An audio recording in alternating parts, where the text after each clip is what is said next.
Question number 1 है 988 रुपये की राशि पर 18% वार्षिक दर से 5 वर्ष के अंत में कितना साधारण ब्याज अर्जित होगा। और इसका ऑप्शन है दोस्तों 711.36 option number A, option B है 889.20, ऑप्शन सी है 799.25 रुपये और ऑप्शन डी है 805.40 रुपये, यानी 805 रुपये 40 पैसा। तो दोस्तों इसको किस प्रकार से बनाएंगे, यानी इसमें जो है सो मूलधन दिया हुआ है, उसके बाद दर दिया है, समय दिया हुआ है और ब्याज मांगा है। और ये है साधारण ब्याज दोस्तों, ये RS अग्रवाल का ये 1 नंबर क्वेश्चन है साधारण ब्याज का। तो आइए इसको बनाते हैं और इसको इजी वे में बनाएंगे, बहुत आसान तरीक़ा से। तो दोस्तों इसमें दर जो दिया गया है वो 18% दिया गया है वार्षिक, यानी 1 वर्ष में जो दर मिलता है वो 18% मिलता है और हमको टाइम दिया गया है 5 वर्ष। तो दोस्तों अगर 1 वर्ष में 18% जो है सो दर की रेट से ब्याज मिल रहा है तो 5 वर्ष में हमको टोटल कितना मिल जाएगा, यानी 18 × 5, तो 18 पंचे 90% इंटरेस्ट मिलेगा। जी हाँ, 18 × 5 यानी 18 पंचे 90, तो 90% हमको इंटरेस्ट मिलेगा। यानी रेट ये जो इंटरेस्ट मिलेगा दोस्तों, ब्याज जो मिलेगा ये परसेंट में मिलेगा हमको कितना, 18 × 5 यानी 18 पंचे 90%। जी हाँ, 90% क्या मिलेगा, ब्याज मिलेगा। कितना परसेंट, 90% ब्याज मिलेगा। किसका, तो 988 रुपये का। तो बस वही करना हमको, 988 रुपये का 90% निकाल दीजिए, आपका इंटरेस्ट आ जाएगा। यानी इसमें हमको जो प्रतिशत इंटरेस्ट मिलेगा ये हम निकालते हैं, इंटरेस्ट प्रतिशत जो मिलेगा ये मिलेगा 18 × 5 यानी 90%। कितना मिलेगा, 90%। और ये किसका मिलेगा, मूलधन का मिलेगा। तो मूलधन का मिलेगा 90%। तो इंटरेस्ट कितना मिल जाएगा हमको, टोटल इंटरेस्ट मिल जाएगा, मूलधन कितना है 988 रुपये ये मूलधन है और हमको निकालना है 90%, क्योंकि दोस्तों 18% दर से 5 वर्ष के लिए गया था। तो साधारण ब्याज दोस्तों 18 पंचे 90% हो जाएगा टोटल। तो इसी का निकाल देते हैं, 988 का 90%, परसेंट मीन्स बट्टे 100। तो ये 0 0 कट जाएगा और इसको जब गुना करेंगे तो गुना करने से आएगा 8892 और नीचे में है 10। तो जब दोस्तों उसको भाग करेंगे तो 1 0 है तो 1 अंक के बाद पॉइंट, यानी कुल मिला के जाएगा 889.2 रुपये, जो ऑप्शन नंबर बी में है। तो दोस्तों इसका आंसर हो जाएगा 889.2, इसका आंसर हो जाएगा। और यदि आपको कोई भी प्रॉब्लम है दोस्तों तो क्वेश्चन नंबर लिख के कमेंट कीजिएगा और इसके बारे में फिर से हम क्वेश्चन बताएंगे। आइए 2 नंबर क्वेश्चन देखते हैं, क्योंकि 2 नंबर क्वेश्चन देखने के बाद आपको समझ में आ जाएगा कि ये क्वेश्चन किस प्रकार से बनता है। तो आइए 2 नंबर क्वेश्चन देखते हैं। 2 नंबर क्वेश्चन है दोस्तों, एक व्यक्ति ने 8500 रुपया साधारण ब्याज पर 9% वार्षिक दर से उधार लिए और 2.5 वर्ष के अंत में उसे कितना धन वापस देना होगा। यानी दोस्तों इसमें जो है सो मूलधन दिया गया है 8500 रुपये और रेट जो दिया गया है वो है 9%। उसके बाद टाइम जो दिया गया है वो 2.5 वर्ष दिया गया है, यानी इसको यदि पूर्णांक तोड़ते हैं तो हो जाता है 5/2 वर्ष, यानी 2 दूनी 4 और 1 5/2 वर्ष। और इसमें मांगा गया है मिश्रधन। जी हाँ, मिश्रधन मांगा गया है। तो दोस्तों मिश्रधन निकालने के लिए इसका फार्मूला आता है मूलधन प्लस ब्याज। जी हाँ, मूलधन प्लस ब्याज। तो मूलधन तो मेरे पास है परंतु दोस्तों ब्याज नहीं है, यानी सबसे पहले हमको इसमें ब्याज निकालना होगा। जी हाँ, मिश्रधन निकालने के लिए इसका फार्मूला होता है मूलधन प्लस ब्याज। तो मूलधन तो मेरे पास है लेकिन ब्याज नहीं है, तो सबसे पहले क्या करेंगे, हम ब्याज निकालेंगे। अब ब्याज कैसे निकालते हैं, अभी जो 1 नंबर क्वेश्चन निकाले थे उसी प्रकार सबसे पहले हम ब्याज निकालेंगे। तो देखिए दोस्तों इसमें जो है सो 9% वार्षिक दर दिया गया है, जैसा कि यहाँ पे दिया गया है 9% वार्षिक, यानी 1 वर्ष में हमको जो ब्याज मिलेगा वो 9% की रेट से मिलेगा। और यहाँ हमारे पास है 2.5 वर्ष, तो 2.5 वर्ष में टोटल ब्याज कितना हो जाएगा। तो 2.5 वर्ष में कितना ब्याज, इसको गुना करते हैं, गुना करके देखते हैं कि ब्याज हमारा कितना होगा। तो ब्याज जो हमको मिलेगा, ये लिखते हैं इंटरेस्ट बराबर यानी इसका टाइम हो गया 5/2 वर्ष, यानी 5/2 और इंटू 9, यानी इसको जब हम गुना करते हैं तो 9 × 5 = 45, यानी 45/2%। दोस्तों इंटरेस्ट जो मिलेगा हमको 45/2% मिलेगा, इंटरेस्ट 45/2%। अब ये जो 45/2% मिलेगा ये किसका मिलेगा? ये मूलधन का मिलेगा। क्या दोस्तों? ये मूलधन का मिलेगा। तो आइए अब निकालते हैं इसका, सबसे पहले ब्याज निकालते हैं। तो ब्याज किसका निकलेगा? मूलधन का 45/2%। तो आइए निकालते हैं पहले हम 45, मूलधन कितना है? 8500, 8500 का 45/2%, यानी इंटरेस्ट जो आएगा वो मूलधन का 45/2%। ये क्या होगा? इंटरेस्ट होगा। तो ये मेरा मूलधन है 8500 और इसका कर देते हैं 45/2%। 45/2%, प्रतिशत का मतलब नीचे 100। अब ये 200, 0 कट जाएगा, यानी टोटल जो इसको जब हम मल्टीप्लाई करेंगे तो मेरा बन के आएगा 3825। दोस्तों गुना कर लीजिएगा, 3825 आएगा, 3825/2।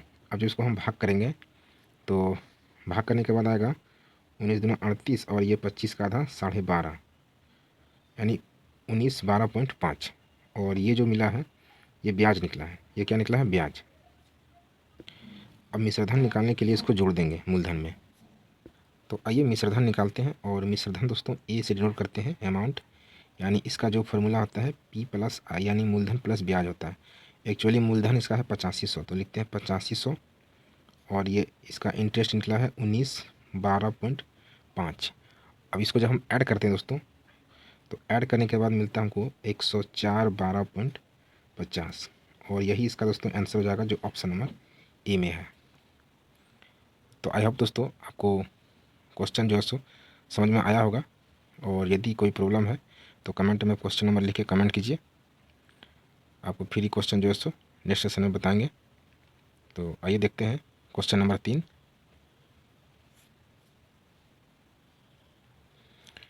आइए दोस्तों अब क्वेश्चन नंबर 3 देखते हैं। क्वेश्चन नंबर 3 में है टोटल जो राशि है वो है 3600 रुपये। जैसा कि आपको दिख रहा है 3600 रुपये टोटल राशि है, और इसको 2 भाग में बांट दिया गया है। जी हाँ, 3600 रुपये की राशि को 2 भागों में इस प्रकार विभक्त करें कि पहले भाग पर 5% वार्षिक दर से 3 वर्ष का साधारण ब्याज, और दूसरे भाग पर 6/1/4% वार्षिक दर से 4 वर्ष के साधारण ब्याज बराबर हो। तो ये राशियाँ कौन सी है? यानी दोस्तों टोटल मूलधन जो है इसमें वो 3600 है, और ये 3600 रुपये को 2 भाग में बांटा गया है, जिसमें दोस्तों पहले भाग पर जो रेट दिया गया है वो है 5% और इसको दिया गया है 3 वर्ष के लिए, जबकि दूसरे भाग पर जो रेट दिया गया है वो है 25/4%, यानी ये दोस्तों 6/1/4% है। इसको अगर तोड़ेंगे तो बन जाएगा 25/4%। जैसा कि आपको पता है 6 × 24 = 25/4%, और इसका जो टाइम है वो है 4 वर्ष। तो 2 भाग दोस्तों मान लेते हैं कि पहला भाग होगा, ये फर्स्ट भाग मानते हैं, फर्स्ट भाग मान लेते हैं कि x रुपया दिया होगा, और सेकंड भाग जो है सेकंड भाग को मान लेते हैं कि y रुपया होगा। ये 3600 रुपया को 2 भाग में बांटा गया, तो हम फर्स्ट भाग को x मान लिए और दूसरे भाग को y मान लिए। यदि इस दोनों को जोड़ेंगे दोस्तों 3600 रुपया आ जाएगा। तो इसी 3600 को हम क्या मान लिए? फर्स्ट भाग को x माने और दूसरे भाग को मान लिए y। अब दोस्तों ये जो फर्स्ट भाग x रुपये माने हैं, इसी में से देखिए ये जो रेट दिया गया 5%, इसीलिए इसको हम R1 बोल दिए, और ये टाइम T2 बोल दिए, T1 बोल दिए। यानी फर्स्ट भाग के लिए R1 और टाइम T1 हो गया, और सेकंड भाग के लिए हम R2 माने और ये T2 मांगे। तो फर्स्ट भाग में टोटल हमको इंटरेस्ट कितना मिलेगा दोस्तों? तो टोटल इंटरेस्ट जो मिलेगा वो मिलेगा 15%। कितना मिलेगा? 15%, यानी 5 दिया 15%। और यहाँ जो हमको मिलेगा सेकंड भाग में जो इंटरेस्ट मिलेगा वो मिलेगा हमको, इसको गुना कर दोस्तों 25% आएगा, यानी 25/4 × 4। तो ये 4 4 कट जाएगा, बचेगा 25%। 25% आएगा सेकंड भाग का इंटरेस्ट। अब यहाँ पे दोस्तों देखिए दियो बोला है कि साधारण ब्याज इक्वल है, बराबर है, तो हम ये दोनों इंटरेस्ट को बराबर कर देते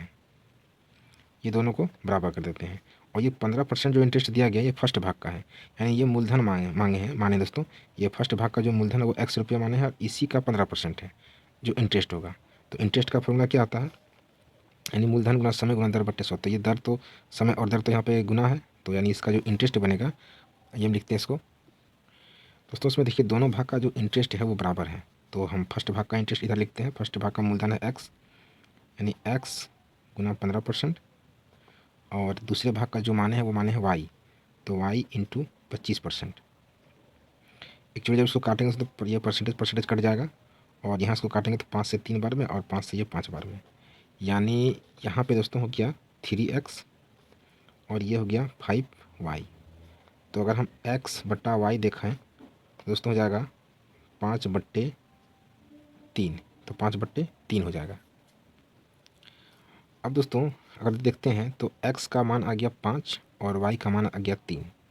यदि इन दोनों को टोटल करते दोस्तों तो 5 3 8 हो गया, यानी हम कह सकते हैं कि x प्लस y का मान 8 आ गया। ये टोटल भाग गया दोस्तों, और ये जो मान आया है ये कुल मूलधन का है दोस्तों। कुल मूलधन यानी हम कह सकते हैं कि फर्स्ट भाग को जो हम x दिए थे और सेकंड भाग को y जो दिए थे, ये टोटल मूलधन हो गया 8, और जबकि क्वेश्चन में टोटल मूलधन दिया हुआ है 3600। तो दोस्तों हम ये कह सकते हैं कि 8 के बराबर हो गया मेरा 3600। जी दोस्तों 8 के बराबर है 3600। तो हमको मांगा है इसमें क्या, दोनों का भाग मांगा, यानी x बराबर दोस्तों x का मान है 5, यानी पहली भाग को क्या माने हम 5। तो कह सकते दोस्तों कि 8 के बराबर अगर 3600 है तो 5 के बराबर कितना होगा। जी दोस्तों 8 के बराबर 3600 है तो 5 के बराबर कितना होगा। तो दोस्तों यदि हम इसको काटेंगे 8 से तो ये कटेगा 450 बार में। जी दोस्तों ये कटेगा 450 बार में, ये 450 बार में कटेगा, यानी 5 इंटू 450। तो इसको गुना करेंगे दोस्तों तो मिलेगा हमको 2250। जी हाँ 2250 रुपये। ये फर्स्ट भाग आ गया 2250। अब दोस्तों ये निकालना हमको सेकंड भाग, तो सेकंड भाग दोस्तों ये फिर से निकालते हैं हम। जैसा कि दोस्तों हमको फर्स्ट भाग जब 2250 आ गया है और टोटल मेरे पास है 3600, तो दोस्तों यहाँ से भी घटा के सेकंड पार्ट निकाल सकते हैं। यानी 3600 में अगर हम 2250 घटा देंगे तब भी हमारा सेकंड भाग निकल जाएगा, दूसरा भाग निकल जाएगा। और आप यदि यहाँ से नहीं घटा सकते हैं तो यहाँ से फिर मान सकते दोस्तों जैसे 8 के बराबर मेरे पास कितना है, 8 के बराबर यदि 3600 है, 8 के बराबर यदि 3600 है तो y का भाग कितना है 3 है, तो यहाँ से भी कह सकते हैं कि 3 के बराबर कितना होगा। जब इसको काटेंगे दोस्तों तो मिलेगा 450, और 450 अगर हम 3 से गुना कर देते हैं 450 इंटू 3, तो मेरे पास दोस्तों मिलता है 1350। ये दोस्तों 1350, यानी ये जो दोनों भाग था दोस्तों ये दोनों भाग निकल गया 2250 और 1350। तो दोस्तों 2250 और 1350 ये दोनों का क्या हो जाएगा आंसर। यानी दोस्तों ये जो दिया हुआ है ऑप्शन नंबर ए में दिया हुआ है, आप देख सकते हैं ये ऑप्शन नंबर ए में है, देखिए 2250 और 1350। तो दोस्तों इसका आंसर हो जाएगा ऑप्शन नंबर ए। क्या हो जाएगा ऑप्शन नंबर ए, यानी 2250 और 1350।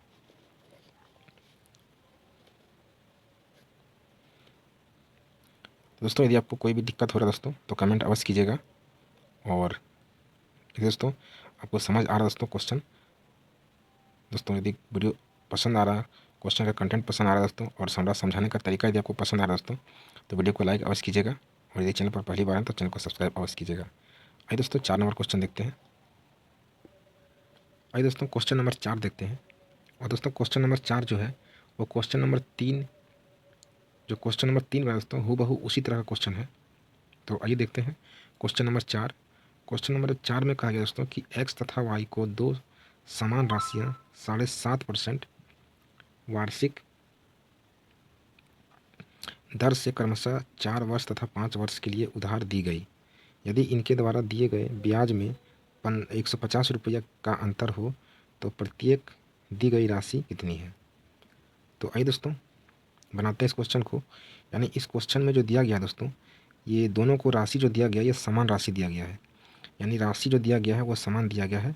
हम कह सकते हैं कि इस दोनों को समान राशि दिया गया, यानी मान सकते हैं कि x राशि जो है तो अगर x राशि यानी x रुपये अगर इसको दिया होगा तो x रुपये इसको भी दिया होगा, यानी दोनों को जो राशि दिया गया वो समान दिया गया है। तो आइए हम इसको देखते हैं। और इसमें जो रेट दिया गया वो 7.5% दिया गया, और 7.5% रेट दोनों के लिए दिया गया है। लेकिन दोस्तों क्या है कि ना इसका जो x को दिया गया है वो टाइम दिया गया है 4 वर्ष के लिए, और y को टाइम दिया गया 5 वर्ष के लिए। तो दोस्तों इसका जो इंटरेस्ट बनेगा x के लिए, चलिए यहाँ पे लिखते हैं हम x, ये x हो गया और ये हो जाएगा y, ये x के लिए और ये हो जाएगा y के लिए।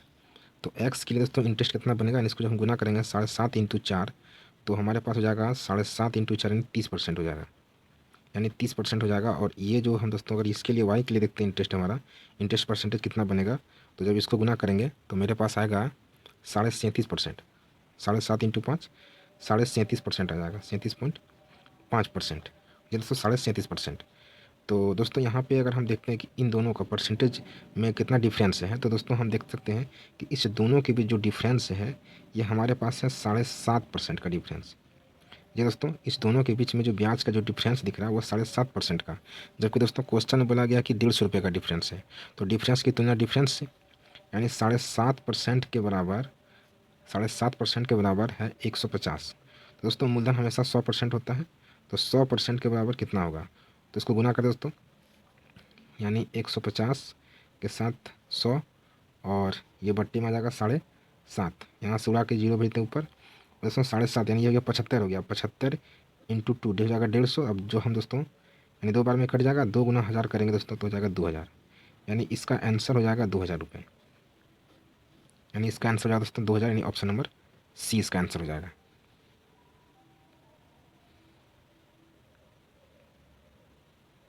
तो आइए दोस्तों अब क्वेश्चन नंबर 5 देखते हैं। क्वेश्चन नंबर 4 में कोई यदि प्रॉब्लम है दोस्तों तो कमेंट में अवश्य कमेंट कीजिएगा। आइए अब क्वेश्चन नंबर 5 देखते हैं।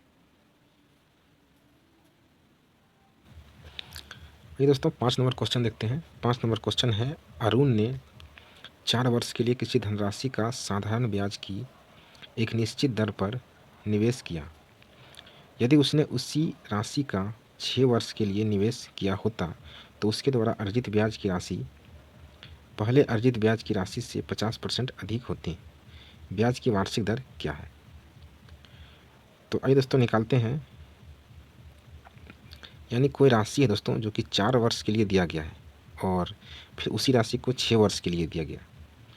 तो दोस्तों अगर जो 6 वर्ष के लिए राशि जो दिया गया है उसमें 50% अधिक जो है सो ब्याज मिला है, 50% अधिक ब्याज मिला। यानी अगर मान सकते हैं कि इसको अगर 100% मिला होगा एक 4 वर्ष के लिए, इसको अगर 100 रुपया मिला होगा तो 6 वर्ष में जो दोस्तों ये इसको मिला होगा 150 रुपये। यानी 50% अधिक का मतलब इसमें अगर 100 रुपये मिला होगा तो इसको मिला होगा 150 रुपये। तो आइए इसको हम हल करते हैं। यानी दोस्तों हम दोनों साइड में पहले इंटरेस्ट लिखते हैं। देखिए इंटरेस्ट और ये इंटरेस्ट, तो इंटरेस्ट का फॉर्मूला आपको पता है दोस्तों कि PRT/100 होता है, और यहाँ भी हम लिख सकते हैं कि PRT/100। अब देखिए दोस्तों अगर इसमें हम टाइम, जैसे मूलधन तो पता नहीं है तो मान लेते हैं कि मूलधन P होगा, रेट भी पता नहीं है तो रेट R, और टाइम इसको लेते हैं हम 4 और नीचे देते हैं हम 100, और इधर भी दोस्तों P इंटू R और टाइम दोस्तों इसको 6 देते हैं और यहाँ पे लिखते हैं 100। अब समझिए ये भी इंटरेस्ट है और ये भी इंटरेस्ट है, दोनों का दोनों इंटरेस्ट है, लेकिन दोस्तों इसमें 50% अधिक मिला है, इसको तो अधिक मिला है और इसको कम मिला है। तो अगर हम इक्वल करेंगे तो इसको हमको देने पड़ेगा, क्योंकि इसके पास तो ऑलरेडी अब अधिक है, तो इसको हम अधिक दे देंगे। यानी कितना अधिक मिला है, तो 50%। यानी इसको अगर 100 इसको मिला होगा तो इसको दोस्तों इसको मिला है, इसको अगर 100 मिला होगा तो इसको मिला होगा 150। तो जो 50% जो अधिक मिला है वो 50% इसको देने पड़ेगा, तब जाके इक्वल होगा। तो क्या करना पड़ेगा, 50%, यानी दोनों के बीच में हम कह सकते हैं कि 50% का अंतर है। यानी अगर इसको हम कह सकते हैं तो दोनों के बीच में अंतर है 50% का। अब देखिए दोस्तों क्या करेंगे कि दोनों के बीच में 50% का अंतर है, यानी हम दोनों के बीच में 50% का अंतर कर देते हैं, 50% का डिफरेंस कर देते हैं दोनों के बीच में। तो दोनों के बीच में 50% का डिफरेंस कर देते हैं, 50% का डिफरेंस है। तो आइए दोनों के बीच में 50% का डिफरेंस कर देते हैं, यानी हम 50% इसको दे देते हैं, क्योंकि इसके पास तो ऑलरेडी अधिक है तो इसको हम 50% दे देते हैं। 50% यानी हम इसको 1/2 भी लिख सकते हैं, 1/2 इसको क्या किया, दे दिए। तो अब देखिए दोस्तों ये PRT एक साइड कर देते हैं, यानी हम 1/2 इसको इधर ले देते हैं, तो इधर हमारे पास हो गया 6PR/100 और यहाँ पे हो गया 4PR/100। तो देखिए दोस्तों यहाँ भी PR घटाते हैं तो 2PR आता है और बट्टे 100, और यहाँ है 1/2। अब दोस्तों इसमें से हम P या फिर R निकालना थोड़ा संभव है दोस्तों। R यहाँ से नहीं निकलेगा, क्योंकि ना P का पता है ना R का पता है। एक साथ में अगर कहीं भी दो डाटा अगर मिसिंग रहता है तो फिर इसको इसमें से निकालना संभव नहीं होगा। देखिए पी भी मिस है और यहाँ पे आर भी मिस है, यानी दोस्तों यहाँ से हम आर नहीं निकाल सकते, कभी नहीं निकाल सकते हैं। तो यानी इसका जो आंसर हो जाएगा दोस्तों ऑप्शन नंबर डी हो जाएगा, यानी निर्धारित नहीं किया जा सकता है। ये दोस्तों इसका आंसर हो जाएगा ऑप्शन नंबर डी, यानी निर्धारित नहीं किया जा सकता है। क्योंकि दोस्तों इसमें पी भी नहीं दिया था, अगर पी रहता तो हम आर इसको निकाल सकते थे। तो इसका आंसर दोस्तों ऑप्शन नंबर डी हो जाएगा, निर्धारित नहीं किया जा सकता है। तो दोस्तों आज का सेशन इतना ही दोस्तों। नेक्स्ट क्वेश्चन दोस्तों, और इससे आएगा क्वेश्चन दोस्तों नेक्स्ट सेशन में करेंगे। और दोस्तों यदि वीडियो पसंद आए, हमारे समझाने का तरीका दोस्तों आपको पसंद आए तो वीडियो को लाइक शेयर अवश्य कीजिएगा, और यदि मेरे चैनल पर पहली बार आए तो चैनल को सब्सक्राइब अवश्य कीजिएगा। तो मिलते दोस्तों नेक्स्ट वीडियो में, तब तक के लिए जय हिंद।